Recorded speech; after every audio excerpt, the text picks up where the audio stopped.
Beyond the veil, memories floated like clouds. The space in which Cecilia was descending might easily be described as infinite.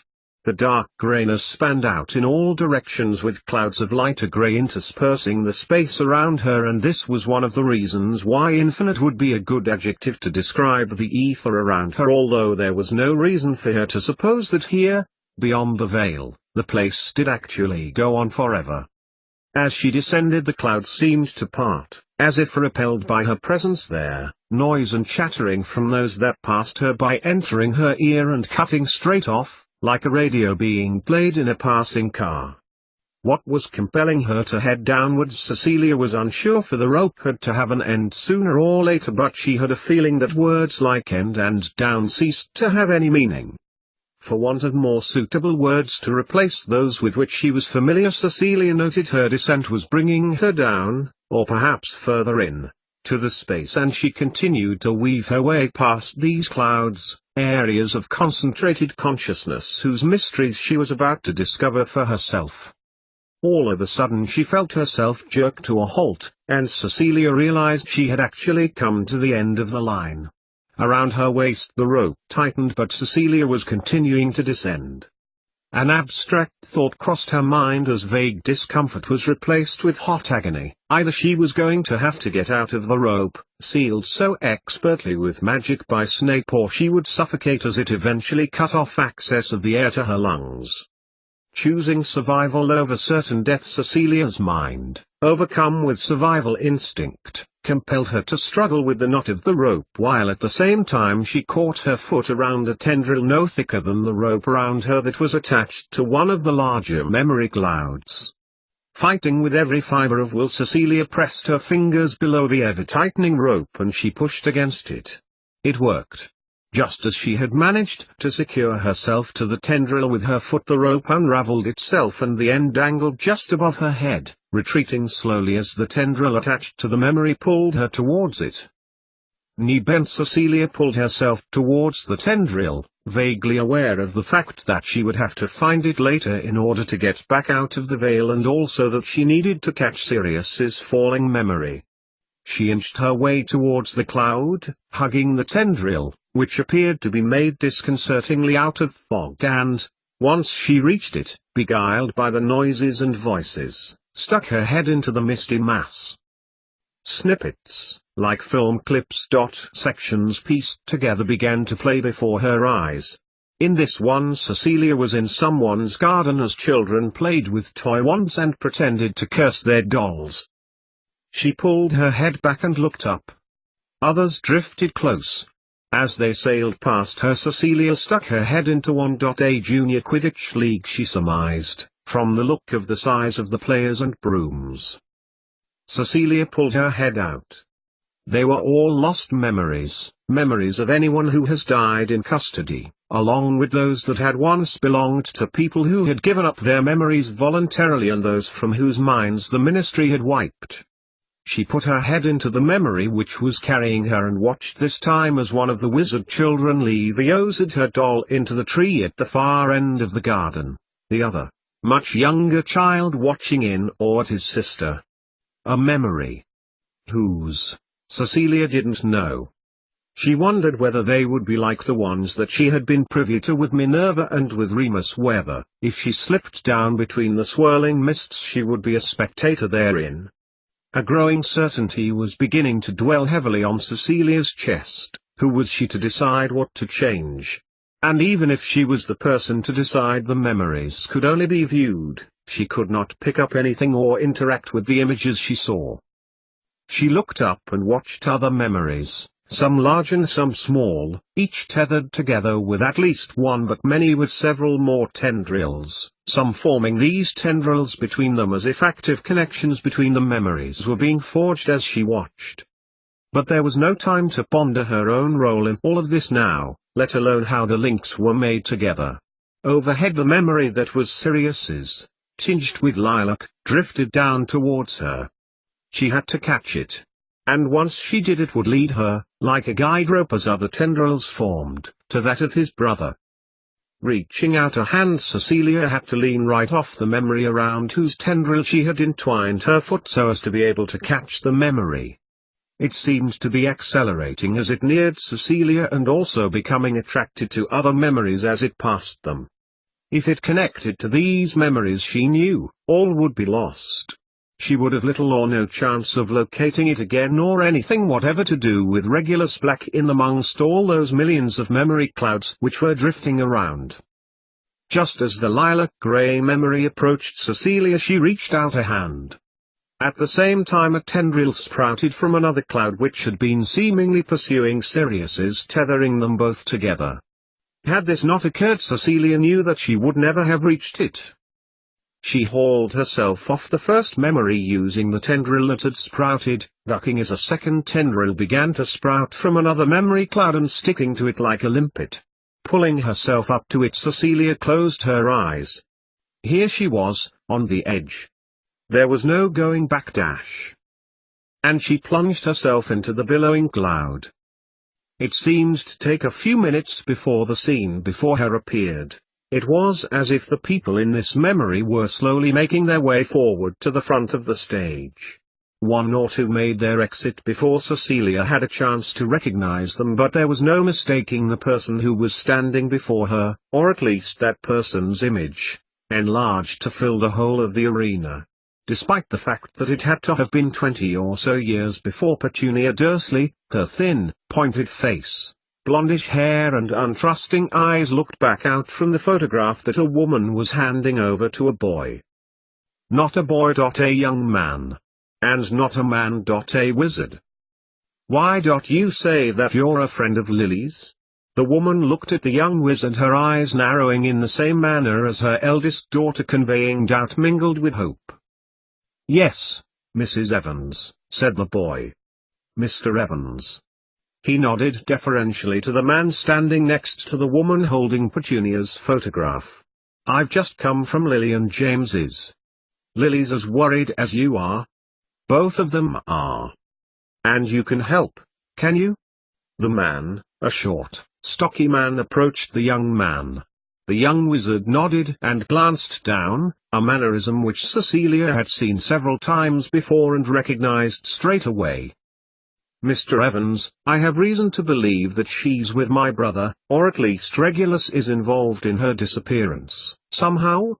You see, Lily thinks that Petunia's jealous of your relationship with her. She's our daughter, exclaimed Mrs. Evans sharply, and has unique talents. I thought Petunia understood that. But her tone had petered out and the couple standing before the young Sirius Black exchanged knowing looks and Mrs. Evans sagged at the shoulder. James came round to talk to her. Did you know that? Sirius shook his head as Mr. Evans spoke. Let me talk to her, he said. Petunia said some dreadful things. She swore she'd never see Lily again and said that she no more cared about them as her family than she did us because we were too willing to accept magic. And then You think your brother has something to do with this? Asked Mrs. Evans, returning to Sirius's comment from earlier. I was given to understand that he's a wizard too. He is, replied Sirius. But he has a tendency to change his appearance. However, Mrs. Evans was shaking her head in dismay. I blamed my daughter, Mr. Black, her selfish behavior, for putting everyone out over something as petty as this. As Cecilia watched, the scene changed and she realized that she was moving quite unintentionally towards another memory which, along with several others, had joined to Sirius's original launched memory. Her head still in the clouds, Cecilia experienced it as a blurring of a scene replaced not long afterwards with another. Did you say Sirius had been round to see Mum and Dad? A tired-looking Lily Potter was standing in the kitchen with her hands on her hips and 2 pots on the stove. Sirius? He wants to help. A man, almost identical to Harry, stepped across the pattered kitchen floor. He thinks Regulus is behind it all, Lils. Cecilia watched as the young couple exchanged a version of the conversation she had witnessed between Sirius Black and Lily's parents, and despite the young witch glancing over her husband's shoulder, Cecilia knew that Just as before, she was merely an interloper. She looked around her as she remembered the scene from Remus's memory. The old-fashioned but right up-to-date kitchen bedecked in late 1970s accessories. The table and work surfaces. Even the brown kitchenware. This was after the time she had seen in Remus's memory. Harry had been born. But Cecilia's overriding recollection was of her friend Henrietta Edwards reassuring Lily that Petunia would come round once the baby had been born. In there, Cecilia turned her head and saw the frosted glass door that led to the hall of the house. It didn't seem that much longer on than that. Lily didn't look particularly pregnant, although she did have a small bump. She looked back at the scene and listened to the conversation. I tried to flu Henrietta this afternoon. Lily crinkled her forehead as she spoke. Oh yes? No answer. I'm starting to worry about her, James. It's not like her not to answer. Well, I expect dash. A crack and a flash of light brought Cecilia's attention back to the kitchen. Both James and Lily were staring at the hitherto empty space on the brown and orange floor tiles, and Sirius Black smiled at his friends, and then over to the pots in the stove that were stirring themselves, inhaling with relish. I found her. She was with my brother, he added, shaking his head.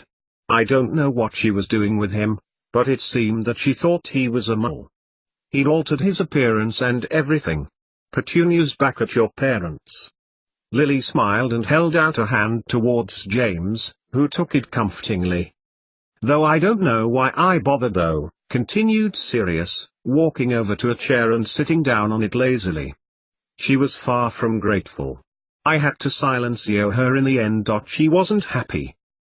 Of course she was put out, thought Cecilia, shaking her head.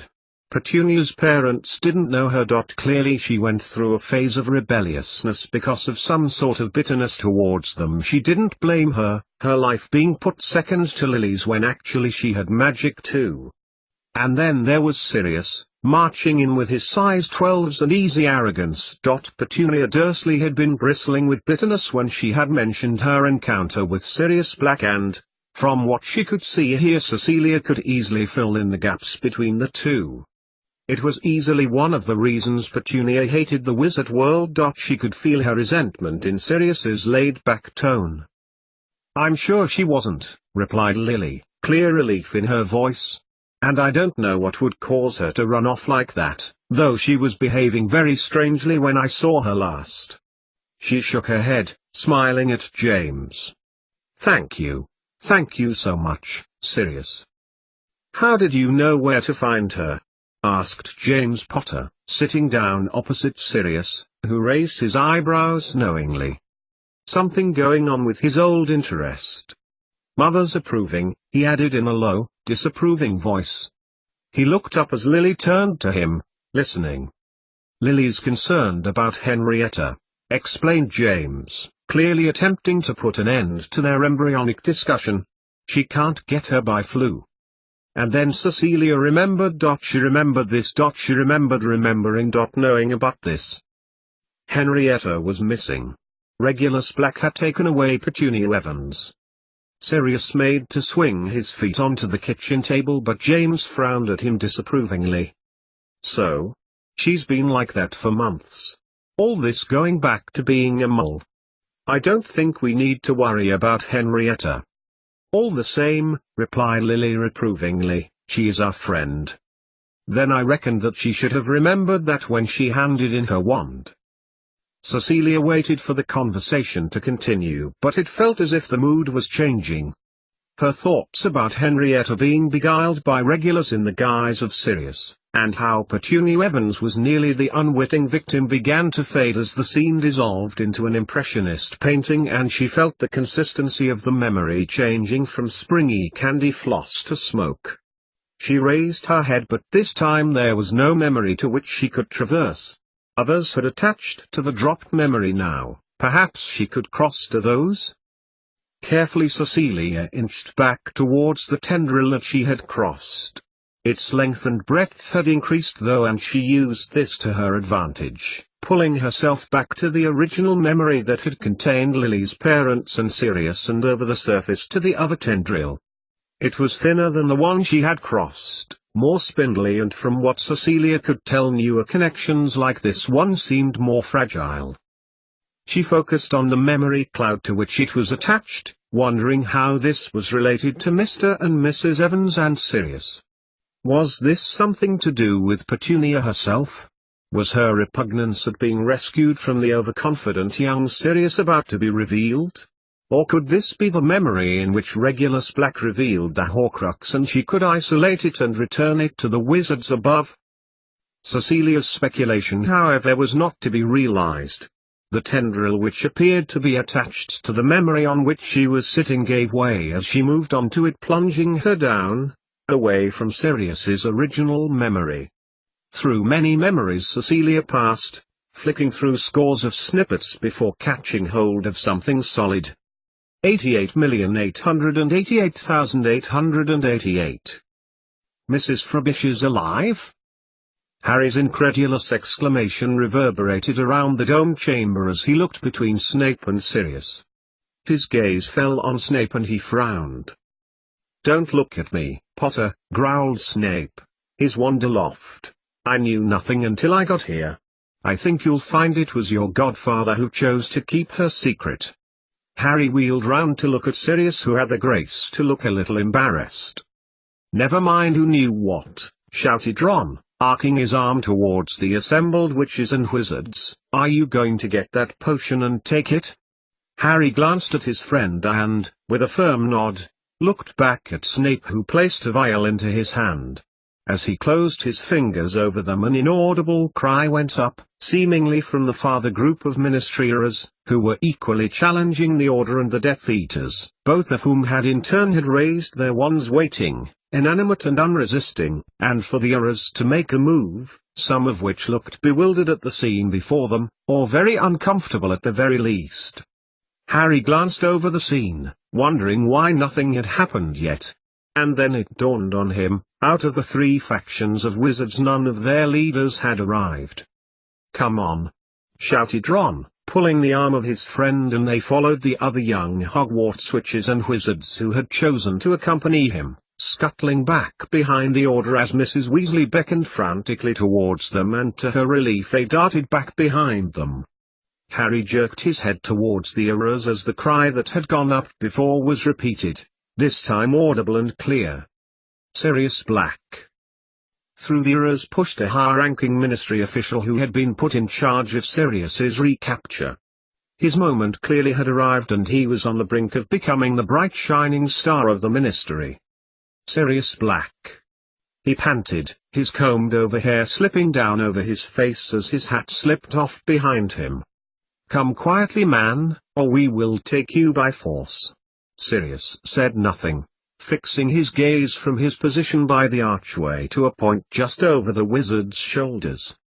"I'm warning you," continued the wizard threateningly, "no trying to resist, Black, or I will." The Era fell forward, in the space between Sirius and Snape, a large, soot-rimmed blood-red hole in his back. From the receding corridor that led back to their office, Vincento drew Tabitha back out of sight by the shoulder, wand still at her throat. For his lightness and nimbleness there was still an enormous amount of strength in his arms, neither anticipated or predicted by her in the wizard, and something which had taken her aback moment before. "Van," she whispered. "There's Death Eaters in the room of artifacts." She felt him let her go, and she turned as Vincento stepped away from her. "Dabs, there's going to be a great battle here tonight," he said, his voice low and clear. "War is starting and the battle lines are drawn. Which side are you on?" Tabitha exhaled slowly and beheld her friend.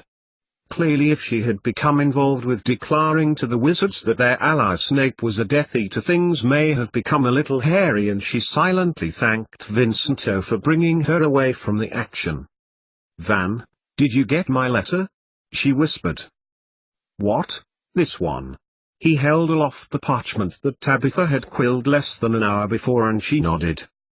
"Tabitha, why are you here?" "I had no choice, Van," she replied. her voice becoming shallow and sorrowful. They knew about the veil.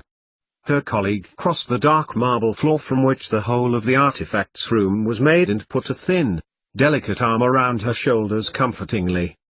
Voldemort has returned, he murmured. He's used more information to get to where they are now. Tabitha turned and looked at him in horror, reading the expression on his face. You think I did?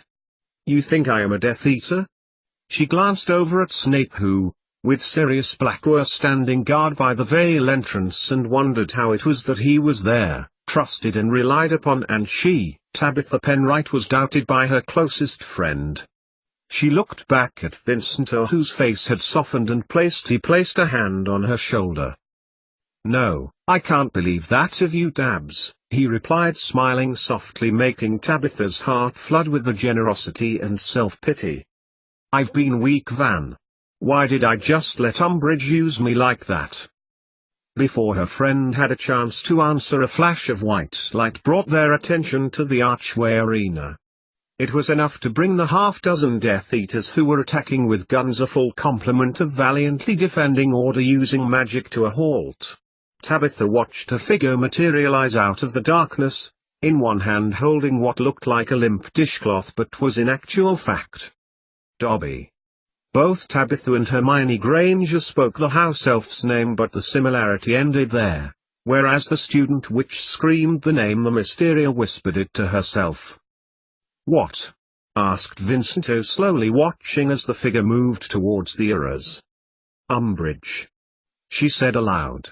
And Dobby, she added silently, and Tabitha moved out of the shadows. Vincento did nothing to stop her as she sidled round behind the Order, hoping not to be noticed. She was in luck. Hermione's shrill exclamation had trained the attention on the Undersecretary, who was standing before them holding the limp body of Dobby the house elf, watching as Hermione shouted at Umbridge again, calling out his name. Tabitha looked carefully at the elf. It didn't look as if it were breathing. Under Umbridge's coiled arm he looked quite still. This thing? Dolores Umbridge laughed derisively as she let go of Dobby, letting his body slump to the floor. This house elf tried to delay me with nonsense, and you. He pointed a plump finger at Hermione. You and all of you children should be at Hogwarts. He was probably just trying to help, shouted back Ron, echoing Tabitha's own thoughts, but Umbridge wasn't interested in the house elf, and she stepped over his body and towards the Ministry Aurors, who looked visibly uncomfortable in her presence. Tabitha watched as Harry made to move to the crumpled heap that was Dobby, but a wizard with bright red hair put a hand on his shoulder, staying his course. I was under the impression that I instructed you personally to attack the wizards calling themselves the Order of the Phoenix. She looked at each Auror with malevolence, ignoring their silent hints there were more significant threats than the Order wizards, and that their dead colleague on the ground in front of her should have been evidence enough, but it seemed to pass Dolores Umbridge by completely. Go on, Shay urged mockingly, do it. Attack them. A moment passed. The Aurors raised their wands. From her position near the back of the Order, Tabitha Penright waited for the spells which were intended to stun, immobilize or otherwise impede. They never came. The Order, to their credit, did not raise their own wands in defense, which clearly unsettled some of the Aurors, but, as one, lowered their wands too, clearly defying the demands of the Ministry Undersecretary. Tabitha felt herself shaking her head at Umbridge's clear bewilderment at the situation. You, she declared to the Aurors, who had been fortunate enough not to have been shot. Do your duty. But before the unfortunate wizard could face the confrontation before him, another person was occupying the limelight. Tabitha had strode out past the Order of the Phoenix, a rush of adrenaline surging around her lymphatic system as years of repression in the role of compliant dog's body and resulting bitterness bubbled to the surface like magma finally resisting the pressure of the enclosed volcano. How stupid are you? She skirted around the body of John Johnson, a middle-aged Auror who was the most loyal wizard the Ministry employed and completely devoted to his job, nodding deferentially towards him. Can't you see that it's not the Order who is the enemy? She pointed into the shadows in which the Death Eaters who had initially been fighting the Order and Ares had slunk, trying to look inconspicuous. Those, over there, with mole weapons. Silence reigned, a short but memorable monarch during which time Undersecretary Umbridge narrowed her eyes contemptuously. "Miss Penright, I am appalled. A woman of your diminutive ability challenging me, Undersecretary to Minister Fudge? A useless mole-born having done neither her duty to her wizard or mole heritage?" She turned to look at the Death Eaters who stood solemnly shoulder to shoulder. "It is perfectly plain that they no more carry mole weapons than I do. Surely you are not so ignorant to know that wizards possess powers far and away more potent than any a mole could possess?" But Tabitha wasn't listening. Instead she raised her wand at Umbridge, nullifying her boss's last assertion as years of hatred pouring out of her in seconds. This was her territory, her kingdom. She was queen here. "What rot! How dare you!" Umbridge turned and made to step towards the Mysteria, clearly ignoring the wand pointed in her direction, but a voice from the shadows stayed her step, turning to look in the direction of the speaker. "But that which is quite correct, Madam Undersecretary. We do have mole weapons." Their wands of the Ares and those of the Order were now angled on the group of Death Eaters like porcupine quills. Wormtail leered at the wizards and dropped his hand containing the sawn-off shotgun which had done for John Johnson to his side. He looked at the body of the dead Auror. "A good shot, wouldn't you agree? Takes some getting used to, but very effective." He stepped forward and stood in the triangle of the three factions holding the gun up approvingly. A low growl came from the vicinity of the Order wizards and Tabitha turned to look at them. "The Dark Lord surprises you again," Wormtail continued. "He has used information accordingly acquired from a cooperative mole to arm himself. You will not win." "We'll have a bloody good try at it," shouted Mad-Eye Moody. "Expelliarmus!" The lilac-colored spell bounced off the shotgun and narrowly missed Sturgis Podmore before rebounding from the wall and spattering into nothing. "Thanks a lot," shouted Sturgis, shaking his head. "That was nearly my ear." Laughter from the Death Eaters began to echo at the entertainment before them. "The Dark Lord himself has enchanted these weapons. Ingenious, wouldn't you say?" The other masked Death Eaters laughed and nodded in agreement as Wormtail wheeled round. "It was the mole Robert Penright who provided us with the information." Tabitha realized that all eyes were on her, those of her colleagues, those of the supposed treacherous Order and almost a dozen Death Eaters. Robert Penright. The word reverberated around her mind as she sought to take this in. Her brother Robert Penright, is that who he meant? Her brother? Tabitha felt herself take a few steps back as her mind raced to accommodate this new information. How had he got mixed up in all of this? A coldness began to creep over her as she recalled the last few conversations she had had with Robert, of him scrolling through the theoretical possibilities for mole weapons. Not theoretical anymore, she thought to herself as she contemplated the shotgun.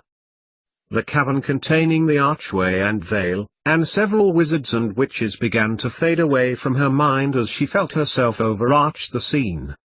She was queen here. The magic, in its mysterious form, obeyed its mistress.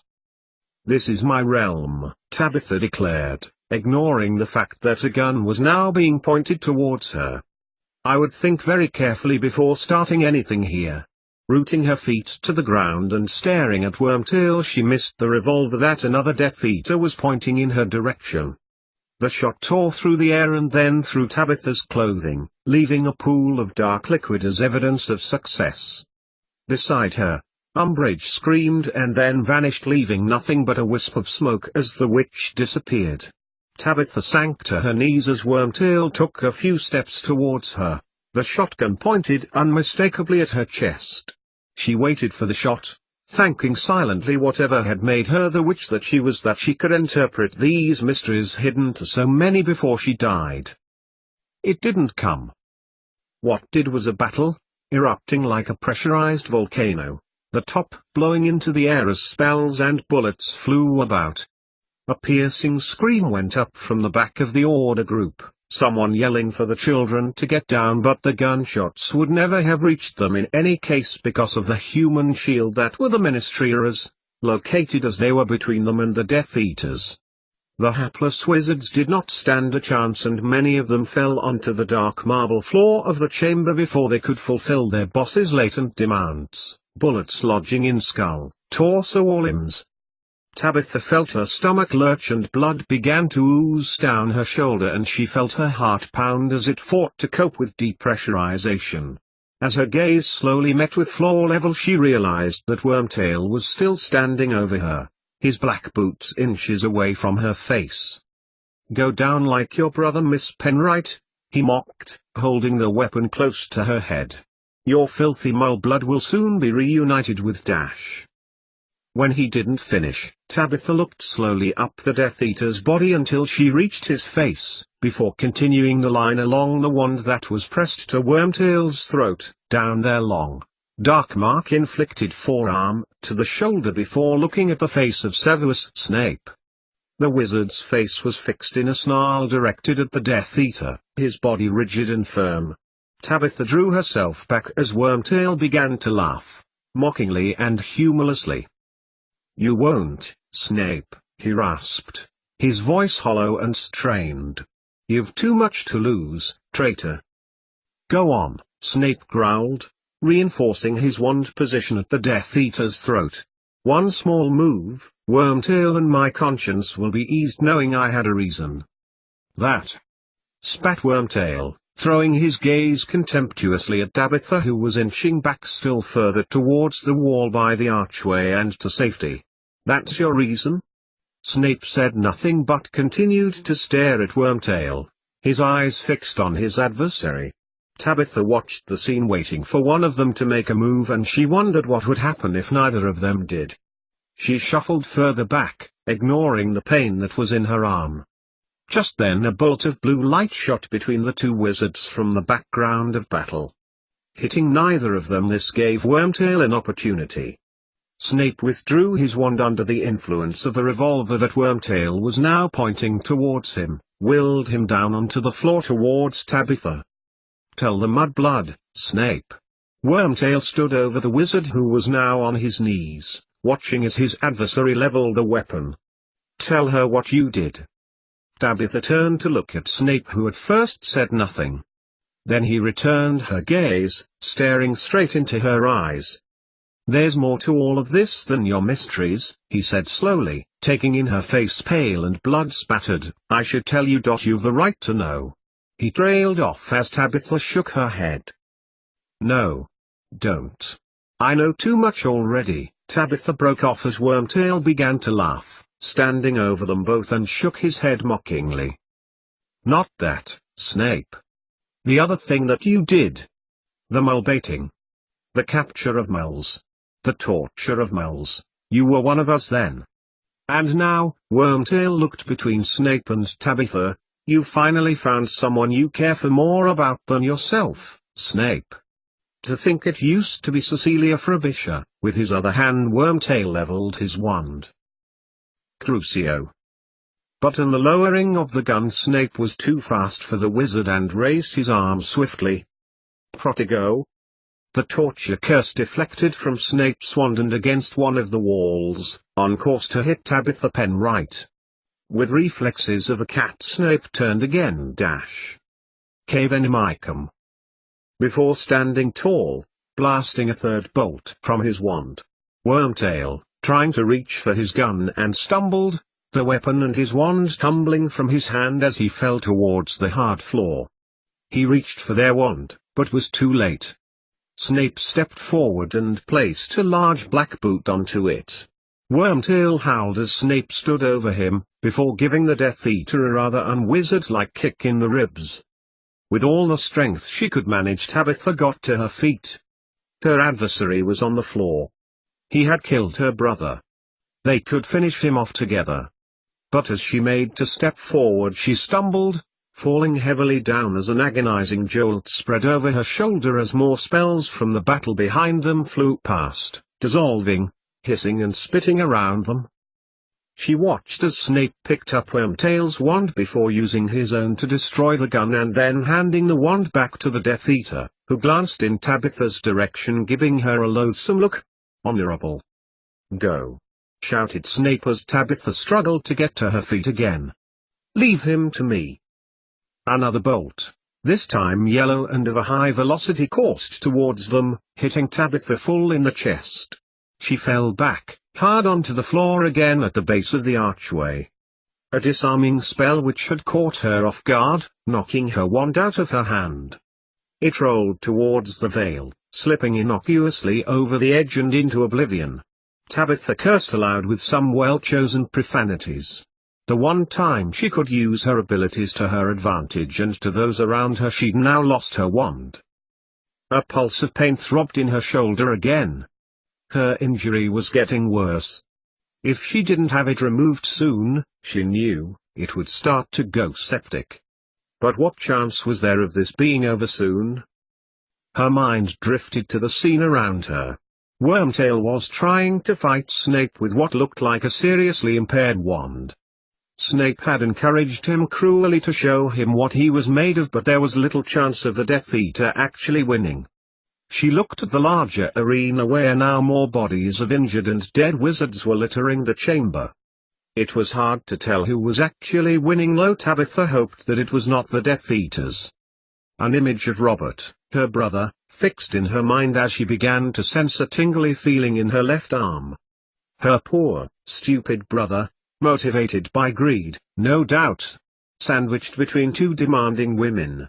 On some level she couldn't blame him for taking the easy way out, and a rush of sorrowful regret made tears spring to her eyes as Tabitha wished she could have done something to help him, or if she had been a better sister by being at home with Mother so he didn't feel as if he had to resort to that.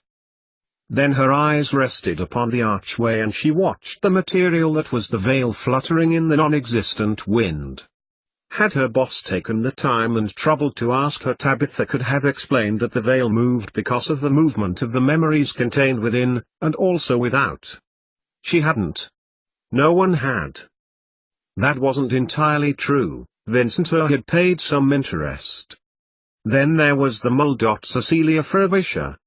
She couldn't do that on her own. She, Tabitha Penright, had been the first person beyond the veil to return. But she had had to use a certain amount of magic, her own magic, to do so. There was no way that a mole could navigate around on her own. Around the chamber more shots were fired and Tabitha moved her head from the veil and looking up to see the order being herded back into a corner, huddling back from the Death Eaters who they had been fighting so determinedly moments before. She turned back and looked at the veil, considering again the feat which Mrs. Frobisher was undertaking. The strength of the memories that if she caught the wrong one it could have a different effect completely. And that was assuming no other memories had been deposited by the Ministry since she had descended. The report, that lay at the bottom of a filing cabinet in the office of the Undersecretary to the Minister for Magic, contained specific details about the archway and what lay behind the veil. The memories, Tabitha had described, were lively, as much so as when they were in the minds of their owners. Out of their physical containment they want to exist and they will move and bind with whatever they found to ensure their existence. The more power the better, that was what Tabitha had written, and concluded that this was the reason why wizards don't come back. She looked across the rope, still anchored in the mystery's room at the corner of the arch. The ache in her shoulder had begun to dull as a plan began to form in her mind. If she could go behind the veil too and help Cecilia Frobisher, perhaps she could repair any damage and prevent any catastrophic errors. But her strength of will was not matched by her strength of body and her injury caused her dizziness. Tabitha must have fallen onto the floor, but she didn't feel it and she waited for unconsciousness to consume her. "Where are you going?" The Mysteria opened her eyes and she saw Snape kneel down beside her, glancing between her face and her shoulder. "To help," Tabitha spluttered, holding her shoulder as it pulsed agonizingly again. "Why?" He raised her chin and she found herself looking at the wizard who had scorned her and denied her the information that she required for so many months, and now not even caring that he had done so. She hadn't done it for herself in any case, she had gone to discover that which was required by Dolores Umbridge, the information that Umbridge had sent her, like a rat, to sniff out on her behalf.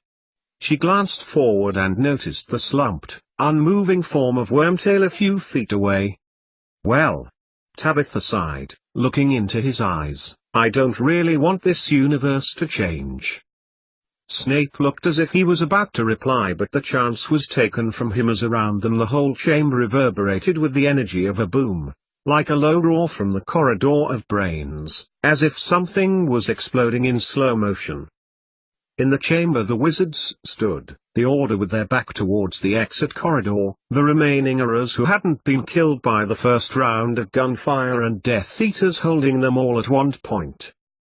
The Aurors bore the brunt of the explosion and they sprayed up into the air like shooting stars, landing around the place like meteorites. Some began to interact with the artifacts, one wizard disappeared into the tunnel and was immediately sucked in, another was fixed to a mirror, completely immobile. A couple of others tumbled towards the archway and through the veil. Tabitha watched as Snape looked over her, towards the corridor of brains, and she followed his line of sight, her heart pounding in her chest. Figures were emerging through the smoke and debris. 88,888,888. Cecilia did not know how long she had lain on the memory cloud upon which she had fallen. It had been a shock that the tendril had not been complete, or had been too weak to hold her. Memories had zoomed past her senses as she passed at speed through them, witches, wizards. Some she knew, others, several others, she did not. A thought lingered in her mind, and for what seemed like several minutes but equally could have been hours or seconds, about how she was to actually get out from behind the veil. This thought was intermittently replaced by another, which was, now she had lost the original memory that Sirius had dropped, how was she going to locate the right memory, and the Horcrux? There was only one thing for it, Cecilia thought, after she had come to the conclusion that she still was alive, other than accept that she would never return from the veil. She was on a memory cloud. Perhaps she could navigate her way back to the original one. All she needed was something she recognized. This memory was denser than the others she had seen before. When Cecilia put her head to the interface between cloud and contents, it was as if she was pushing her head between two thick pillows, as if the memory she had landed on needed to contain something large and voluminous. With some pushing and shoving, Cecilia eventually got her head through into what seemed like a huge chamber, and she shouldered her way through with some force, falling towards the shiny, patterned floor. Just as she thought she was about to fall heavily onto it and sustain several injuries in the process, she came to a halt inches from the floor. The wizards around her continued about their business, not seeming aware in any way that she was there. Slowly and carefully Cecilia pulled herself to her feet, looking around the chamber. And at the wizards.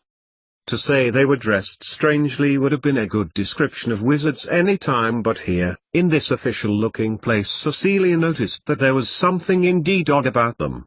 12 sitting to one side, one in a section close to what she would have identified as the front, and another, sitting high above the 12 plus 1 wizards on her level. As she looked, Cecilia could just see a hat on his head bearing a logo of an intersected pair of letters. Cecilia moved over to the front row of empty seats. Not entirely empty, a minor error that Cecilia acknowledged when she moved closer to the figures. One woman dressed in her finery, her dark hair dressed in an intricate do, and a man in a dark black robe and a shock of white blonde hair flowing down his back. Before she could speculate on the scene any further, Cecilia's attention was directed to the figure, the wizard who had been occupying the chair in the center of the hall. "We are here to hear the conclusion of your bill." The wizard sitting far above them in the chair was pointing his wand towards his throat, which had the effect of increasing its amplitude. "If you are to allow this bill to pass into law, Mr. Black, you must do so within the next hour. Otherwise the new year will come to pass and you will have to resubmit it. And I don't know about you, but I have been inundated with party invitations. I would like to get to one. Mr. Black. Cecilia looked at the wizard at the center of the chamber, at his features and mannerisms. Her first thought was that he truly was related somewhere along the line to the Blacks she was investigating. Her second thought was how lucky she had been to fall onto a memory which was connected to Sirius. Certainly, Mugwump. The wizard turned to address the 12 wizards and wizards who were clearly thinking the same thing about New Year but were sitting silently and waiting patiently. I call upon you, Inquisitors of the Wizengamot, on this day, 31st of December 1783, to pass into law the ban on association, transaction or otherwise connection with moles. It is for the safety and prosperity of wizards that I stand here, and that you sit before me. 1783. That was the reason they looked so strangely dressed, robes with scalloped edges and shoes with buckles. Georgian fashions whilst still in wizard attire. And she was in the Wizengamot, the wizard's legal chamber? A thought passed through Cecilia's mind, but before it could crystallize, the wizard addressing the inquisitors continued. I have overwhelming evidence to the bill, as you can see from the lengthy document with which I furnished the Prime Inquisitor. He indicated the 8-inch thick stack of parchment stacked to one side of the Inquisitor's benches. Briefly, the erosion of our magical culture by our close association to moles. The sharing and collaborative working between moles and wizards which has become more prevalent in these last decades. Cecilia's mind raced as she recalled something from the back of her mind. Wizards and moles. Their association.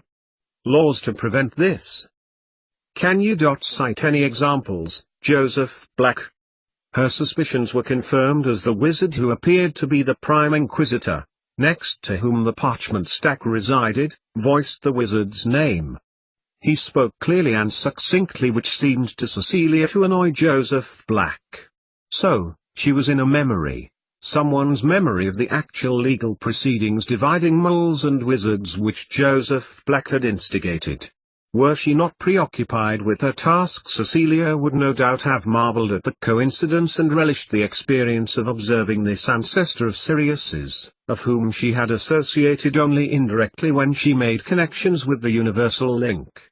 Staring back to the floor, Cecilia watched with interest as Joseph Black continued with his bill. Indeed. I can attest from my own knowledge and over the decades.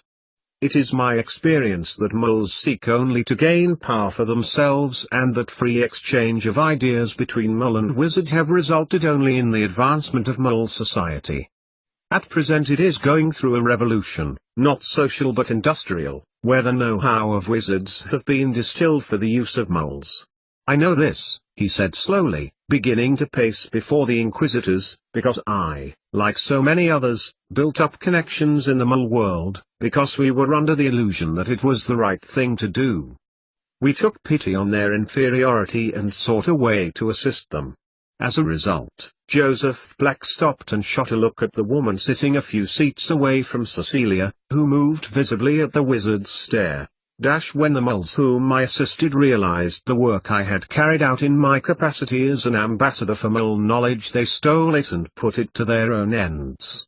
I was denied access to the society of men whom I had assisted. One in particular took the opportunity to steal something more from me. It is my belief that these moles have their own reasons for this, to bring down wizard society through their development of power through science and technology. They intend to become more powerful than wizards and bring an end to us. Again, Joseph Black stopped and fixed the woman a stare, but this time she got to her feet, making to walk out. Across the floor Joseph Black crossed, stopping the woman in her tracks in front of Cecilia. Do not, Honoria. You are to hear the full case against your treacherous James Watt and what he has caused to happen here. You will sit, over there, next to your intended Honoria Black.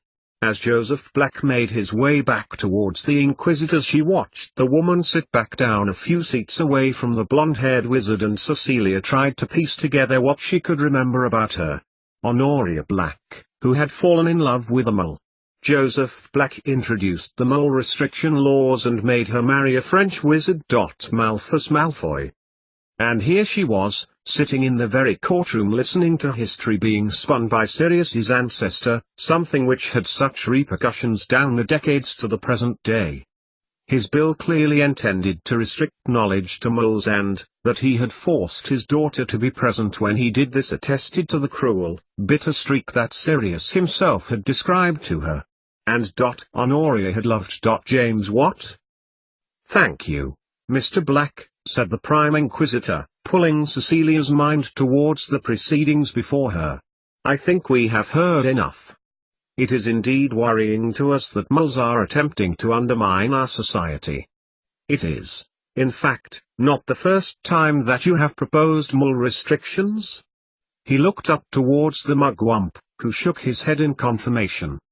This seemed to annoy Joseph Black, his annoyance playing on his features, but he said nothing. Instead he bowed his head deferentially. Indeed not. I did not have the support. The evidence. I have now. It is not just myself, as a collaborator with moles, who have attested to the plot to attack wizards. Others have given evidence akin to this.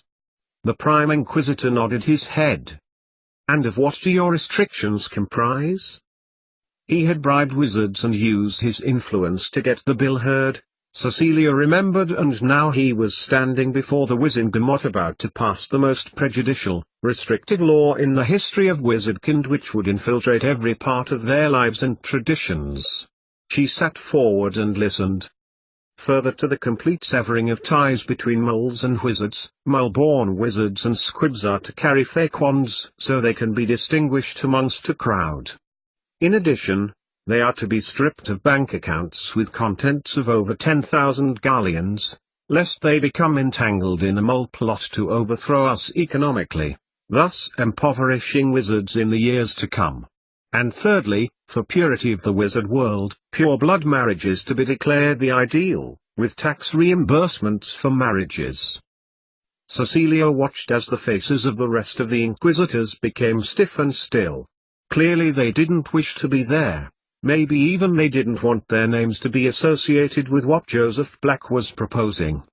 But she could understand why he had got it through in the end. The wizards clearly didn't want to be associated with the law that they were about to pass, but, as Joseph Black had pointed out with relish early on, they were there for the interests of wizards.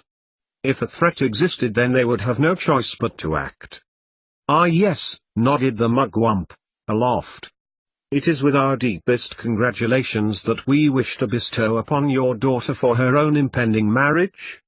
Cecilia watched the color drain from Honoria Black's already pale face, and she imagined if the witch had something in her hand just at that moment she would have thrown it. As it was, she sat stiffly in her chair. We have deliberated on the bill you have put to us. The Prime Inquisitor stood up, and glanced over the other 11 Inquisitors. It is our belief that moles pose a great threat to our society. The mole world is at war and prosperity is low.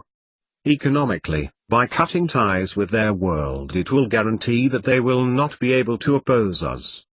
In addition, to attest to your claim, Mr. Black, we have further evidence that through science and technological progress some moles have forged business partnerships with goblins, a situation which we consider most alarming.